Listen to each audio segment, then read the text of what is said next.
Raymond Hart, a retired Army veteran in his late 40s, had spent most of his life in service moving from one place to another, never truly settling down. When his Aunt Margaret passed away, leaving him a secluded piece of land on the outskirts of a quiet rural town, it felt like fate had finally handed him a chance to find peace. The land wasn't anything extravagant, a few acres of partially wooded property, with a clear view of the nearby hills and a creek running along the southern border. It was perfect for Raymond, who had always dreamed of building a small, self-sustained home where he could spend the rest of his days. The inheritance felt like a gift, an anchor in an otherwise transient life. Aunt Margaret, however, had been a character in her own right. Known to locals as eccentric and fiercely independent, she had lived on the property for over 30 years, keeping to herself most of the time. Before her death, she'd hinted at secrets buried on the land literally. She'd left Raymond a hand-drawn map with cryptic notes about certain areas of the property, places where she claimed she'd hidden items of importance. Raymond had laughed it off at the time, thinking it was one of her whimsical, mysterious habits. He tucked the map into a drawer and focused on practical matters like cleaning up the overgrown land and drawing up plans for his dream home. But life, as it often does, had other plans. Just weeks after Raymond started getting familiar with the land, his brother, Michael, fell ill. Michael lived several states away and had no one else to care for him. So Raymond temporarily put his dreams on hold and left to help his brother through the rough patch. He locked up the property, making sure everything was secure, and didn't give it much thought beyond occasionally missing its peaceful seclusion. He had no idea that his absence would open the door to a chain of events that would shatter his plans and force him into a battle he never expected. When Raymond finally returned 6 months later, his first thought as he pulled up the gravel driveway was that something felt off. It wasn't the land itself, it still looked serene, with the same tall trees framing the horizon, but there was something unnatural about the way the air hung heavy with an unfamiliar tension. He parked his truck and walked toward the clearing where his aunt's old house used to stand, expecting to find the same empty patch of land. Instead, his jaw dropped. Right in the middle of his property stood a massive pool, glistening in the sunlight like some sort of cruel joke. The pool wasn't just a simple backyard installation, it was extravagant, with sleek stone tiles surrounding it, built-in fountains along the edges, and even a pool house nearby. The surrounding landscaping was meticulously designed, complete with neatly trimmed hedges and modern outdoor furniture. A high wooden fence bordered the area, creating a sense of exclusivity. At first, Raymond thought he must be in the wrong place, but the landmarks were unmistakable. This was his land, and this was definitely not his pool. As Raymond stood there in disbelief, he heard the sound of a gate creaking open behind him. He turned to see a tall, broad-shouldered man in his early 50s strolling over with the confidence of someone who owned the place. The man wore a smug grin and carried a clipboard under one arm. "Ah, you must be Raymond," he said, extending a hand. "Larry Dixon. Neighbor and, as you can see, a bit of an amateur landscaper." Raymond didn't shake his hand. "What the hell is this?" he asked, gesturing to the pool. Larry chuckled, as if Raymond had just asked the most ridiculous question in the world. "Oh, this," he said, pointing at the pool. "It's the centerpiece of my little neighborhood improvement project. I thought it would really add some value around here, don't you think?" "On my property?" Raymond snapped, his voice sharp. "What gives you the right to build anything on my land? I didn't agree to this." Larry raised his hands in mock surrender, the smirk never leaving his face. "Relax, relax," he said. "It's all legal. I've got the paperwork to prove it. Your aunt and I had a bit of an understanding before she passed. I figured you'd appreciate the effort once you saw it." Raymond's stomach twisted. "What kind of understanding are you talking about?" "Well," Larry said, tapping his clipboard, "we had some talks about shared use of the land, mutual benefit, and all that. I'm sure it's in the records somewhere. Of course, I went ahead and took care of the maintenance costs for the first few months, but I think it's fair to split them moving forward. After all, we're neighbors. We've got to work together." Raymond stared at him, struggling to process what he was hearing. He knew his aunt would never have agreed to something like this. She barely trusted anyone, let alone a neighbor she'd reportedly had arguments with over property lines in the past. The thought of her giving up even an inch of her land was absurd. But Larry's confidence was unnerving, and the idea that this man might have manipulated some loophole while Raymond was away set his blood boiling. "Listen to me, Larry," Raymond said, stepping closer. "I don't know what kind of scam you're running, but this is my land, and you had no right to build anything here. I'm going to get to the bottom of this, and when I do, you're going to pay for every damn inch of it." Larry's grin faltered for a moment, but he quickly recovered, adjusting his stance. "You're welcome to try, my friend," he said, his voice dripping with condescension. "But I've been here a long time, and I know how things work around here. You're the newcomer, and trust me, nobody's going to side with you. Just think about it, okay? It's a beautiful pool. Why waste time fighting when you could be enjoying it?" With that, Larry turned and walked back to his side of the fence, leaving Raymond standing alone in the shadow of the gleaming pool. The uneasy tension in the air was no longer just a feeling. It was a storm brewing, one that would push Raymond to the limits of his patience, his resourcefulness, and his determination to protect what was his. As the shock of finding a pool on his land began to subside, Raymond Hart's anger surged. The sheer audacity of someone building an elaborate structure on property that wasn't theirs left him reeling. He paced the edge of the pool, scrutinizing every detail, the gleaming tilework, the expensive water features, and the modern deck furniture arranged as if it were part of a magazine spread. The whole thing screamed arrogance, and Larry Dixon's smug attitude was the perfect match for this invasion of Raymond's space. But the fence surrounding the pool, the clear statement that this was now someone else's domain, was the most infuriating touch. It wasn't just an intrusion, it was a claim of ownership, one that Larry clearly intended to defend. Raymond's first move was to check the deed to the property. He returned to his small rented trailer near the edge of the land, where he'd been staying until construction on his future home could begin. Pulling out the neatly stored documents his lawyer had helped him organize after inheriting the property, Raymond scanned every page for anything that might suggest his aunt had granted any kind of access or usage rights to Larry. As he suspected, there was nothing. The land was entirely his, no easements, no shared agreements, no clauses that could justify what Larry had done. Armed with this confirmation, Raymond decided to confront Larry again, this time making it clear there was no legal basis for his actions. He walked to Larry's property, which was larger and far better maintained than Raymond's untamed land. Larry's house was a sprawling ranch-style home with perfectly manicured lawns, flower beds that looked professionally designed, and a driveway wide enough for 3 cars. Clearly, Larry had resources and likely connections that Raymond didn't. Still, that didn't mean Raymond was going to back down.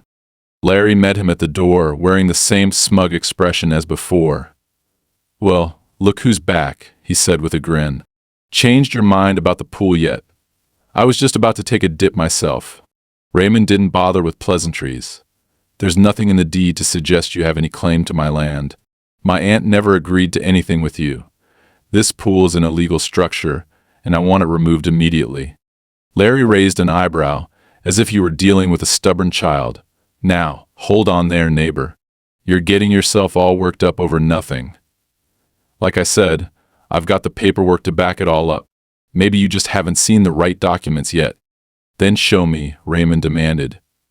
"Because I've been through every page of my aunt's records, and there's nothing that gives you the right to do this." Larry shrugged casually. "It's not in her paperwork. It's in mine. See, a few months back, there was a little mix-up about the property lines. I cleared it up with the county, got a new survey done, and guess what? Turns out the pool's well within my rights. It's all perfectly legitimate." Raymond froze. "You're telling me you altered the property boundaries?" "Not altered," Larry corrected with a condescending tone. "Clarified. It's amazing what you can find when you dig deep enough into old records. And hey, I even did you a favor by cleaning up the land. That patch was an overgrown mess when you left. Now it's worth twice as much with this little improvement." Raymond clenched his fists, his temper barely in check. "You had no right to touch my property. If you think some fake survey is going to hold up, you're out of your mind." Larry chuckled, shaking his head. Fake? That's a strong word. Look, if you're so sure, why don't you take it up with the county? See what they say. I'm not worried. Like I said, everything's above board. Raymond stormed off, his blood boiling. He knew Larry was lying. There was no way his aunt would have allowed something like this to happen. But the confidence with which Larry spoke made it clear he had something to hide, and whatever it was enough to embolden him. Raymond decided to head straight to the county office to figure out what Larry had done. The trip to the county recorder's office only deepened Raymond's frustration. After waiting in line for over an hour, he was finally able to speak with a clerk who pulled up the records for his property. To his horror, there was indeed a new survey on file, dated just 3 months prior, while he'd been away caring for his brother. The survey showed a revised property line that cut directly through the land Raymond had inherited, carving out a portion that included the pool. According to the document, this section now officially belonged to Larry Dixon. "This can't be right," Raymond said, staring at the map. "That's not how the property was when my aunt owned it." The clerk gave him a sympathetic look. "I understand your frustration, but the survey was filed through proper channels. Unless you can prove it's inaccurate or fraudulent, the new boundaries are legally binding." "How is that even possible?" Raymond asked, his voice rising. "No one contacted me about this. Shouldn't I have been notified?" "There would have been notices sent out," the clerk said. "If you weren't here to receive them, that's unfortunate. But it doesn't invalidate the process." Raymond left the office feeling like the ground had been pulled out from under him. Somehow, while he was away, Larry had managed to manipulate the system, using his absence to push through a fraudulent survey. Worse, the county had essentially rubber-stamped the changes without any oversight. It was a perfect example of bureaucracy working in favor of those who knew how to exploit it. Back at his property, Raymond sat on the tailgate of his truck, staring at the pool that now loomed like a monument to Larry's audacity. The fence surrounding it felt like a literal barrier between him and his ability to reclaim what was rightfully his. For a moment, doubt crept into his mind. What if Larry was right? What if the process was so airtight that fighting it would be impossible? But then he thought of his aunt, the woman who had spent her life fiercely guarding this land, and he knew he couldn't let it go. This wasn't just about the property. It was about standing up to someone who thought they could take whatever they wanted simply because they could.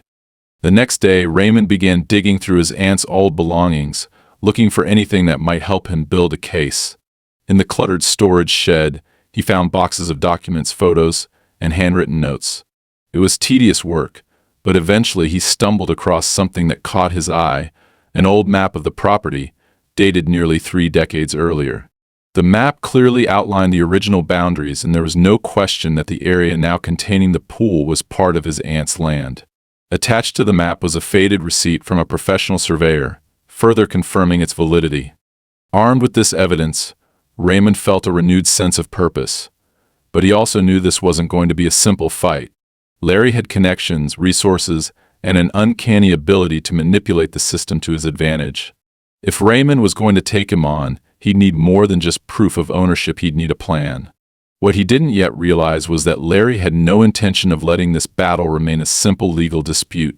The fight for the land was about to escalate, and Raymond would soon find himself facing challenges he never could have anticipated. Raymond sat in his truck, gripping the steering wheel tightly as the reality of the situation settled over him. The fraudulent survey filed by Larry wasn't just an annoyance, it was a declaration of war. Raymond knew this wasn't going to be resolved with a few stern words or a polite visit to the county office. Larry had clearly planned this for months, exploiting every loophole and advantage his local connections provided. Raymond would have to fight back and fight hard if he wanted to reclaim his land. The first step was to gather more information. Armed with the old property map and the survey receipt he'd found in his aunt's belongings, Raymond drove back to the county office the next morning. He demanded to see the original documentation Larry had submitted to alter the property lines. After some back and forth with a reluctant clerk, he was handed a stack of papers. As Raymond flipped through the documents, his suspicions were confirmed. Larry's revised survey was riddled with inconsistencies. The signatures from the surveyor were sloppy and looked forged. The measurements contradicted earlier official records.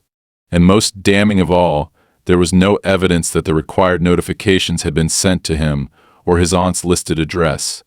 "This is fraud," Raymond said, slapping the papers onto the counter. "This survey can't be legitimate. Look at the signatures, the discrepancies, it's all fake." The clerk gave him a weary look. "I understand your concerns, but you'll need to file a formal challenge with the county assessor's office. It's not something we can resolve here." Raymond gritted his teeth. Of course it wouldn't be that easy. But he wasn't about to let Larry get away with this. He left the office with a copy of the documents, determined to escalate the matter. When he returned to his property, however, his frustration turned to shock. Larry had doubled down on his claim of ownership. A new sign had been posted on the fence surrounding the pool, reading, "Private property trespassers will be prosecuted." Beyond the fence, Raymond saw workers installing an outdoor bar and stringing lights as if the area were being prepped for some kind of event. The audacity of it left Raymond speechless. Not only had Larry illegally taken his land, but now he was flaunting it, turning the pool into a centerpiece for his own entertainment. Fueled by anger, Raymond marched straight to Larry's house. The door swung open before he could even knock, and Larry stood there with a smirk, as if he'd been expecting him. "Raymond," Larry said cheerfully, spreading his arms wide. "What brings you by?" "Here to talk pool maintenance. I've got a great deal worked out with a local company." "This isn't a joke, Larry," Raymond snapped. "You put up a sign claiming this is your property. You're building more structures. Do you really think you can get away with this?" Larry's grin didn't falter. Raymond," he said, shaking his head. "You're taking this way too personally. It's just business. The pool's already there. Why not embrace it? I'm even willing to let you use it, free of charge. Call it neighborly goodwill." Raymond stepped closer, his voice low and menacing. "You can play the smug neighbor all you want, but I've seen the paperwork, Larry. That survey you filed, it's fake. You know it, I know it, and soon the county's going to know it." For a split second, Larry's expression flickered just enough for Raymond to see the crack in his facade. But then the smirk returned, more arrogant than ever. "Well, if you think you've got a case, you're welcome to take it up with the assessor's office. Or the courts. I'll be waiting." Raymond didn't respond. He turned and walked away, but inside his anger was boiling over. Larry was daring him to act, confident that the system would protect him. And given how the county had already approved the fraudulent survey, Raymond had to admit that Larry might be right. That night, as Raymond sat in his trailer, poring over the documents again, he began to realize just how deep Larry's influence ran. It wasn't just the fraudulent survey. Larry had managed to manipulate multiple layers of local bureaucracy to push his agenda forward. The county had approved the changes without question. The neighbors, who might have objected, had remained silent. And now Larry was openly expanding his claim, knowing full well that challenging him would be an uphill battle. Raymond decided he needed help. The next morning, he drove into town to meet with a local attorney recommended by a friend. The attorney, a no-nonsense woman named Sarah Barnes, listened carefully as Raymond laid out the situation. "This is worse than I thought," Sarah said, flipping through the papers Raymond had brought. "If the survey is fraudulent, we can challenge it, but it's going to take time. And from what you've told me, Larry isn't just relying on the survey, he's building a narrative. He's probably been telling everyone that your aunt agreed to all of this, or that you're some absentee owner who doesn't care about the land." "That's exactly what he's doing," Raymond said. "He's turning the whole neighborhood against me." Sarah nodded thoughtfully. "We need to fight back on multiple fronts. First, I'll file a formal challenge to the survey with the county. That'll at least freeze any further developments. But we'll also need to gather evidence, anything that proves the survey is fake and that Larry's been acting in bad faith. Do you have any records that could help?" Raymond thought of the map and receipt he'd found in his aunt's storage shed. "I have a few things," he said, "but I'll need to dig deeper." "Do it," Sarah said. "The more we have, the stronger our case will be. And in the meantime, don't let Larry intimidate you. He's counting on you to back down. Don't give him the satisfaction."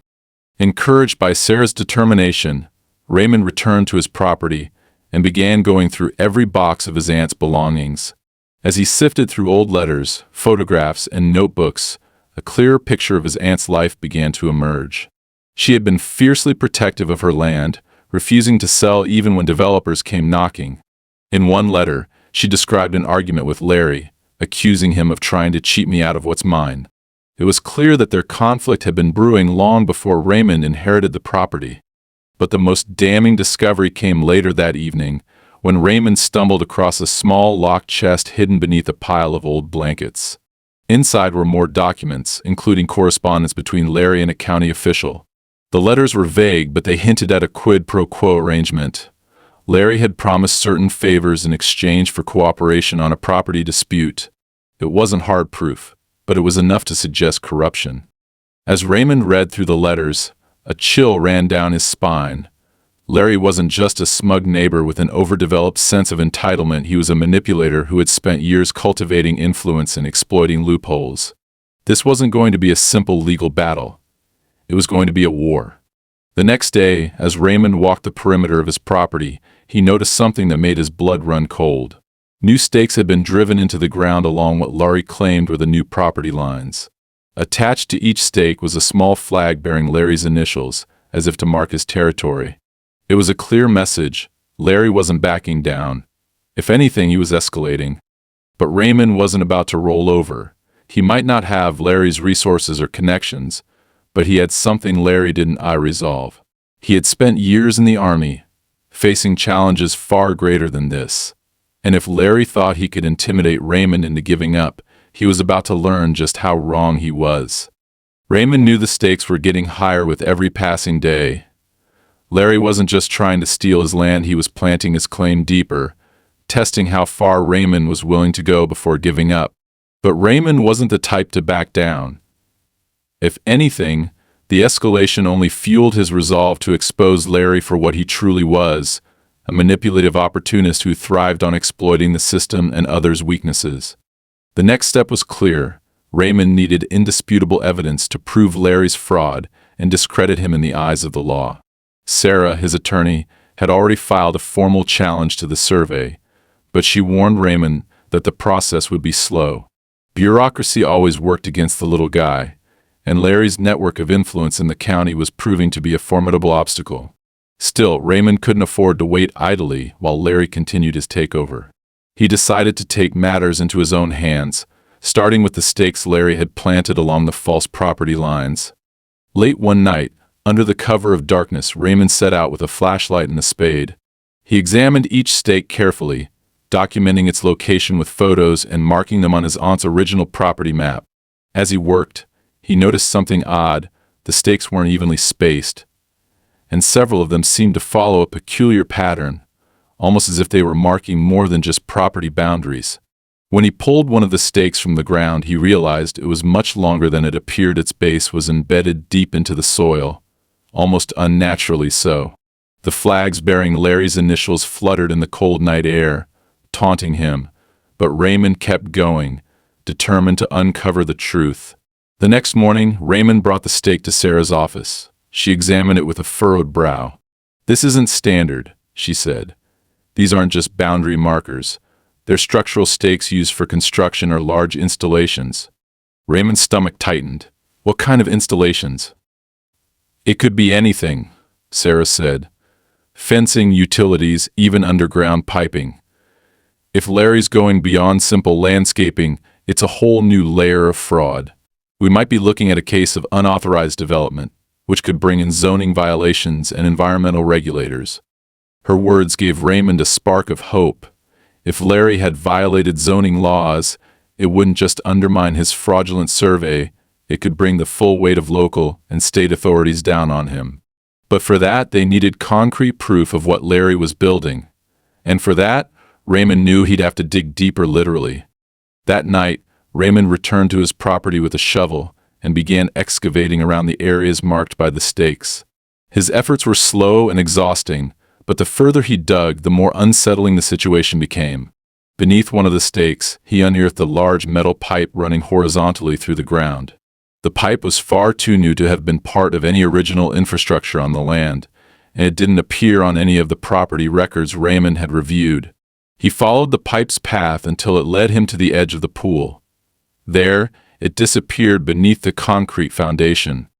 Raymond crouched by the edge of the pool, staring at the pipe in disbelief. Whatever Larry was doing, it was clear this wasn't just about the pool or a property dispute. This was something much bigger, something Larry had gone to great lengths to hide. The next day, Raymond called Sarah to update her on his discovery. She immediately contacted a private investigator, a retired civil engineer named Tom Ward, to help assess the situation. Tom arrived at Raymond's property the following morning, a gruff man in his 60s with decades of experience in uncovering unauthorized developments. After a thorough inspection of the stakes, the pipe, and the surrounding land, Tom confirmed Raymond's suspicions. "This isn't just a pool," Tom said, his voice low and serious. "This is part of a larger system. The stakes are anchoring support for underground piping, and this pipe here, it's not for water filtration, it's a conduit for something else. Electrical wiring maybe, or ventilation. Either way, it's not legal." Raymond's mind raced. What the hell is Larry doing? Why would he need something like this on my property? Tom shrugged. Could be anything. Illegal construction, unlicensed waste disposal, even a hidden energy source. Whatever it is, it's big, and it's expensive. Sarah arrived later that day to review Tom's findings. "This changes everything," she said. "If Larry's building unauthorized infrastructure on your land, he's not just guilty of fraud, he's breaking environmental and zoning laws. But we need to prove it before we can act." Raymond suggested taking the matter to the local authorities, but Sarah cautioned against it. "If Larry gets wind of this before we've built a solid case, he'll bury any evidence and spin the narrative to make you look like the aggressor. He's already got the county on his side, remember? We need to be strategic." Over the next few days, Raymond worked with Tom to map out the underground system Larry had built. They discovered multiple pipes branching out from the pool, leading to different parts of the property. One of the pipes connected to a hidden hatch buried beneath a layer of loose soil near the tree line. When Raymond opened the hatch, he found a small maintenance tunnel leading down into the earth. The air inside was damp and cold, and the faint hum of machinery echoed from somewhere below. It was clear that Larry's operation was far more extensive than anyone had guessed. Raymond and Tom didn't venture further into the tunnel, fearing they might disturb something critical. Instead, they documented everything with photos and detailed notes, which Sarah added to the growing pile of evidence against Larry. But as they pieced together the scope of Larry's operation, Raymond couldn't shake the feeling that they were being watched. That feeling was confirmed one evening when Raymond noticed a figure standing at the edge of the property, silhouetted against the setting sun. It was Larry, his posture casual but his gaze unmistakably fixed on Raymond. For a moment, neither of them moved. Then Larry raised a hand in a mock wave and turned back toward his house, disappearing into the shadows. The encounter left Raymond on edge. Larry wasn't just confident, he was cocky, almost as if he knew something Raymond didn't. But what could it be? What ace did Larry have up his sleeve that made him so sure he'd get away with this? The answer came a few days later, when Raymond received an official letter from the county zoning board. The letter accused Raymond of unlawful interference with approved infrastructure on Larry's property and warned him to cease all destructive activities immediately. It was a calculated move, a blatant attempt by Larry to paint Raymond as the aggressor and preempt any challenges to the fraudulent survey. Raymond's blood boiled as he read the letter. Larry wasn't just stealing his land, he was trying to silence him entirely. But if Larry thought the letter would scare Raymond into submission, he was sorely mistaken. Instead, it only strengthened Raymond's resolve. He knew now that this wasn't just a fight for his land, it was a battle against corruption, deceit, and the abuse of power. And he wasn't going to stop until Larry Dixon was held accountable for every inch of it. The letter from the zoning board was a clear sign that Larry was upping the stakes. For Raymond, it wasn't just a warning, it was an open declaration of Larry's intent to crush any resistance. The wording of the letter was carefully crafted to shift blame, portraying Raymond as a disruptive presence interfering with legitimate development. The absurdity of it all gnawed at him. Larry had not only stolen his land but had also twisted the system to weaponize it against him. It was time to hit back with everything he had. Raymond met with Sarah and Tom the next morning to discuss their next move. Sarah was visibly frustrated as she read the letter. "This is a classic preemptive strike," she said, slapping the paper onto her desk. "Larry's trying to paint you as the bad guy before we can expose him. He wants to make it look like you're the one breaking the rules." "Can they actually enforce this?" Raymond asked, clenching his fists. "I haven't done anything wrong." "They can enforce it if we prove it's baseless," Sarah replied. "But that's not the point. Larry's playing a psychological game. He wants to rattle you, distract you, and make you second-guess yourself. If you lose focus, he wins." Raymond leaned back in his chair, taking a deep breath. "So what's the plan?" Sarah's eyes narrowed. "We keep building the case. We've already uncovered enough to challenge the zoning board's claims, unauthorized piping, the tunnel, and the fraudulent survey. But now we need to find out exactly what Larry's doing underground. If we can expose his real intentions, it won't matter how many letters he sends." Tom nodded. "The maintenance tunnel, we found it's the key. Whatever Larry's up to, it's happening down there. But we'll need to be careful. If he catches us poking around, he'll escalate even further." The thought of venturing into the tunnel again made Raymond uneasy, but he knew they didn't have a choice. That night, armed with flashlights, cameras, and Tom's technical expertise, they returned to the hatch. The tunnel was even colder and darker than Raymond remembered. The hum of machinery was louder now, reverberating through the narrow space like a low growl. As they descended, the walls became more polished, clearly reinforced with new materials, concrete and steel that hadn't been part of the original land. "What the hell is this?" Raymond muttered, running his hand along the smooth surface. "Looks like industrial-grade construction," Tom said grimly.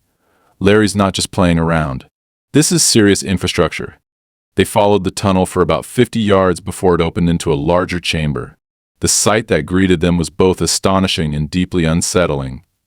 The chamber housed several large machines, their functions unclear but undeniably complex.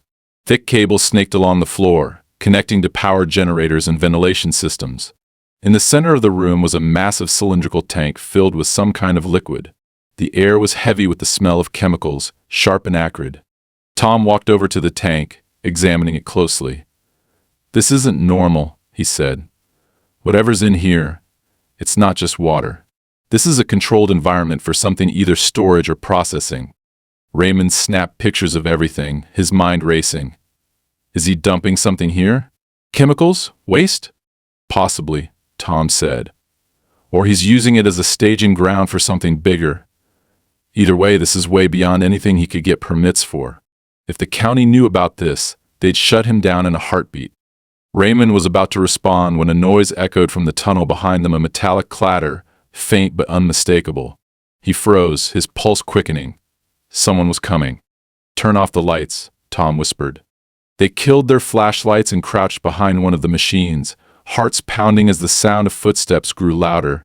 A faint beam of light swept through the chamber as a figure entered, carrying a flashlight and a clipboard. Raymond recognized him immediately. It was Larry. Larry moved through the chamber with the ease of someone completely at home. He stopped by the cylindrical tank, checking a gauge and jotting something down on his clipboard. Then, to Raymond's shock, Larry pulled out a phone and began speaking into it. "Everything's on schedule," Larry said, his voice echoing in the chamber. "The next shipment's coming in on Thursday. Make sure the team's ready. And tell them to keep an eye on the neighbor. He's been poking around more than I expected." Raymond's blood ran cold. Larry knew he was being watched, and he was already planning his next move. The thought of what shipment Larry was referring to only deepened the mystery. Was it more equipment? Chemicals? Something worse? After a few minutes, Larry finished his inspection and left the chamber, his footsteps fading into the tunnel. Raymond and Tom waited in silence, barely daring to breathe, until they were sure he was gone. "We need to get out of here," Tom said. "Now." They retraced their steps as quickly and quietly as possible, emerging from the tunnel into the cool night air. Once they were back in the safety of Raymond's trailer, they reviewed the photos and notes they had taken. The evidence was damning, but it still didn't answer the biggest question: what was Larry doing? The next day, Sarah sent the photos and descriptions to an environmental consultant she trusted, hoping they could shed some light on the equipment in the chamber. Meanwhile, Raymond began noticing more signs that Larry was watching him. A truck he didn't recognize was parked near his property line, its driver pretending to check a map but clearly keeping an eye on Raymond's movements. At night, the lights around the pool were brighter than ever, casting an eerie glow over the land. Larry wasn't just monitoring him, he was taunting him, daring Raymond to make the next move.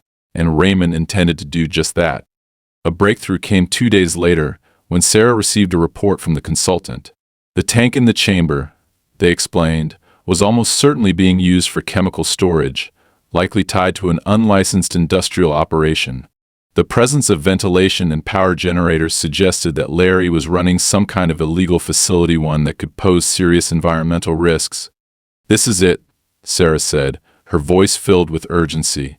"If we take this to the right people, state regulators, environmental agencies, they'll have no choice but to investigate. Larry won't be able to bribe his way out of this." But before they could act, Larry made his next move. Raymond woke one morning to find a stack of documents taped to his front door.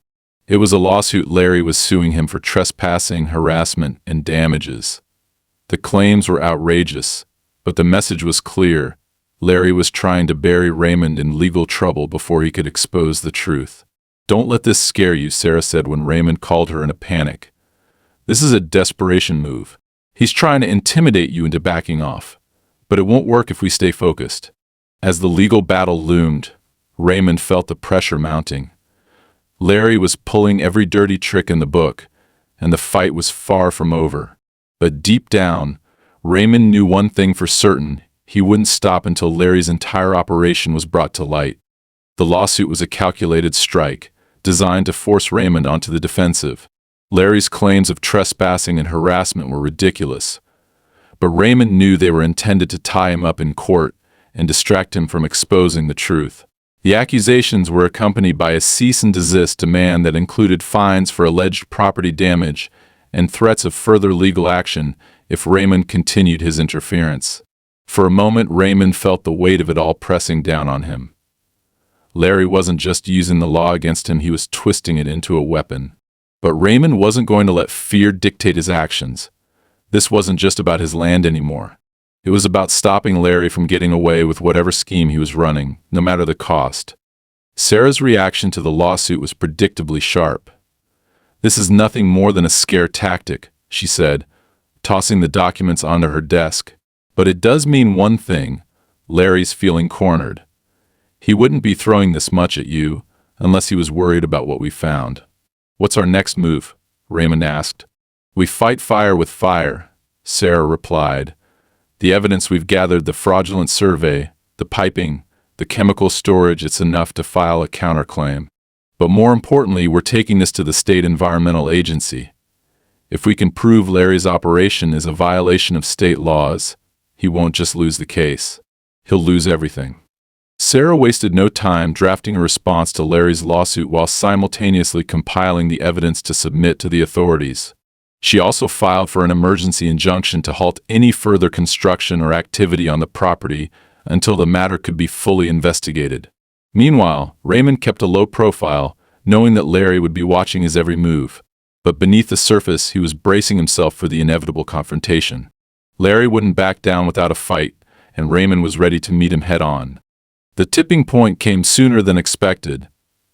Late one evening, Raymond heard the unmistakable sound of machinery coming from the pool area. He grabbed a flashlight and crept toward the edge of his property, careful to stay out of sight. Through the gaps in the fence, he saw a group of workers unloading large metal drums from the back of a truck. The drums were marked with hazardous material symbols, and the men were moving quickly, as if they didn't want to be seen. Larry was there too, barking orders and checking his watch. Whatever was happening, it was happening now. Raymond's first instinct was to call the authorities, but he hesitated. By the time they arrived, Larry would likely have everything cleared out, leaving no trace of the activity. Raymond needed to catch him in the act, and that meant taking a risk. Gripping the flashlight tightly, he scaled the fence and dropped down onto the other side, keeping low as he moved closer to the scene. The air was thick with the sharp, chemical smell he had noticed before, and the sound of the machinery grew louder with each step. He crouched behind a stack of crates, pulling out his phone to record what he was seeing. The workers were lowering the drums into the underground chamber through an industrial lift that had been hidden beneath a tarp. Larry stood nearby, clipboard in hand, inspecting each drum as it went down. "Hurry it up," he snapped. "We're already behind schedule." Raymond's pulse pounded in his ears as he captured the scene. This was it, the proof he needed. But just as he was about to back away, his foot caught on a loose cable, sending a small metal canister clattering to the ground. The sound was deafening in the still night air. Every head turned toward him. "There!" Larry shouted. "Get him!" Raymond bolted, adrenaline surging as he sprinted back toward the fence. Behind him, he heard the thundering footsteps of the workers giving chase. He reached the fence and scrambled over it just as one of the men grabbed for his leg, narrowly missing. Raymond hit the ground on the other side and kept running, his breath ragged as he ducked into the shadows of the tree line. He didn't stop until he was back at his trailer, slamming the door shut and locking it behind him.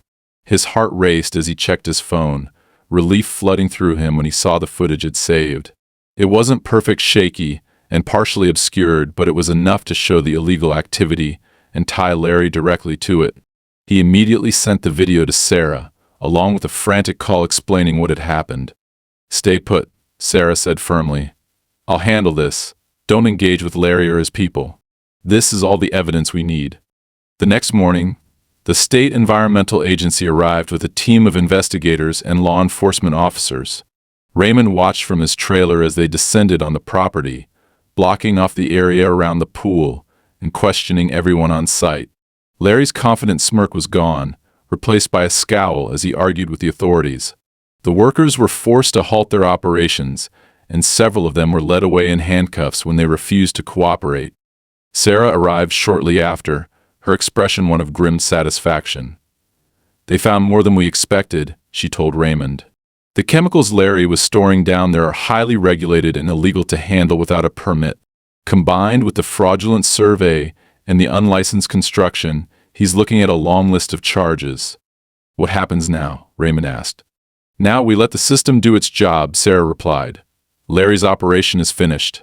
And once this is over, you'll have your land back." For the first time in months, Raymond felt a weight lift off his shoulders. The fight wasn't completely over. There were still legal proceedings to navigate, and Larry wouldn't go down quietly, but the tide had turned. Larry's power, his connections, and his carefully constructed facade were crumbling under the weight of his own lies. Raymond had won the battle, and now it was only a matter of seeing the war to its conclusion. The days following the raid on Larry's operation were a blur of activity. Investigators swarmed the property, dismantling the underground chamber and confiscating the equipment and chemical drums.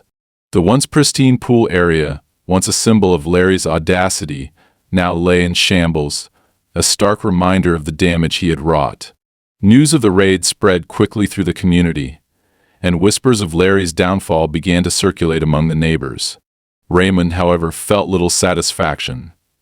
While it was true that Larry had been exposed, the battle had left scars on the land, on Raymond's plans, and on his sense of security.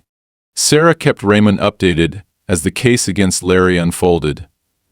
The charges were severe: environmental violations, fraud, unauthorized development, and even bribery of local officials. The evidence Raymond had gathered, combined with the findings from the raid, left no room for Larry to maneuver. His connections and influence couldn't save him now. Still, Larry's arrogance persisted. He pleaded not guilty in court, accusing Raymond of orchestrating a smear campaign and insisting he was the victim of a misunderstanding. But his protests rang hollow in the face of overwhelming evidence. One morning, as Raymond walked the perimeter of his land, now quiet and empty, he noticed something strange near the tree line. It was one of the stakes Larry had planted, only this time it was lying flat on the ground, its flag ripped and crumpled. Nearby, Raymond saw tire tracks leading away from the area, as if someone had made a hasty exit. It was a small detail, but it gave him a fleeting sense of closure. Larry's claim on his land was finished, reduced to scattered debris and fading marks in the soil. The legal proceedings dragged on for months, but the outcome was inevitable. Larry was found guilty on multiple counts, and his assets were seized to pay fines and restitution. The fraudulent survey was officially nullified, restoring Raymond's rightful ownership of the land. Sarah called to deliver the news personally. "It's over," she said simply. "You've won." Raymond thanked her, but the victory felt bittersweet. The land that had once represented a fresh start now carried the weight of months of conflict and stress. The scars from Larry's operation, both physical and emotional, would take time to heal. Still, as Raymond stood in the center of his property, gazing out at the hills beyond, he felt a flicker of hope. The land was his again, free of the shadow Larry had cast over it. In the following weeks, Raymond began the slow process of reclaiming his property. He hired contractors to remove the remnants of the pool and fill in the underground chamber, determined to erase every trace of Larry's scheme. The work was grueling, but it was also cathartic. Each swing of the hammer, each load of soil dumped into the scarred earth, felt like a step toward reclaiming his dream. Slowly but surely, the land began to resemble the peaceful haven he had envisioned when he first inherited it. The neighbors, who had mostly stayed silent during the conflict, began to approach Raymond with quiet words of support. "I'm sorry we didn't speak up earlier," one older woman said, her eyes downcast. "We were afraid of what Laurie might do if we got involved, but we were rooting for you the whole time." Raymond nodded, understanding their fear but feeling a pang of frustration nonetheless. "It's over now," he said. "That's what matters." As the land healed, so did Raymond. He resumed planning his home, this time with a clearer sense of purpose. The battle with Larry had reminded him of the importance of standing his ground, not just for himself, but for the legacy of his aunt and the future he wanted to build. The house he designed wasn't extravagant, just a modest, self-sustained home that would sit quietly on the land, blending into the natural beauty around it. One crisp autumn evening, as the sun dipped below the horizon, Raymond stood where the pool had once been. The ground was smooth now, covered with fresh grass and wildflowers that swayed gently in the breeze. He took a deep breath, letting the cool air fill his lungs. For the first time in months, the property felt like his sanctuary, his home. The fight had been long and grueling, but Raymond knew he had gained something invaluable from it. He had learned that peace wasn't something that came easily, it was something you fought for, something you earned. And as he stood there, surrounded by the quiet beauty of his land, he knew that every step of the battle had been worth it.